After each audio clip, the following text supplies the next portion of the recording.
ইসরায়েলকে প্রথমবারের মতো গণহত্যাকারী রাষ্ট্র বলে আখ্যা দিয়েছেন স্পেনের প্রধানমন্ত্রী পেদ্রো সানচেস।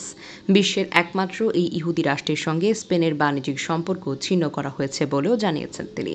বুধবার পার্লামেন্ট অধিবেশনে স্পেনের কাতালান রাজ্যের এমপি গ্রাবিয়েল ফিলিস্তিনের গাজা উপত্যকায় ইসরায়েলি বাহিনীর চলমান রক্তক্ষয়ী সামরিক অভিযান তীব্র নিন্দা জানিয়েছেন। পাশাপাশি ইসরায়েলের সঙ্গে বাণিজ্যিক সম্পর্কের জন্য সানচেজের নেতৃত্বাধীন সরকারের সমালোচনাও করেছেন তিনি। সমালোচনার প্রতিক্রিয়ায় নিজ বক্তব্যে স্পেনের প্রধানমন্ত্রী বলেন, আমি এখানে একটা কথা পরিষ্কারভাবে বলতে চাই জনাব রাফিয়ান, একটি গণহত্যাকারী রাষ্ট্রের সঙ্গে আমরা আর বাণিজ্যিক সম্পর্ক রাখছি না। ইসরায়েলের সঙ্গে কোনো বাণিজ্য হবে না। জানা গেছে কিছুদিন আগে ইসরায়েলের সঙ্গে বাণিজ্য সম্পর্ক ছিন্ন করেছে স্পেন। তবে বুধবারই এই তথ্য প্রথম জনসমক্ষে জানালেন সানচেস।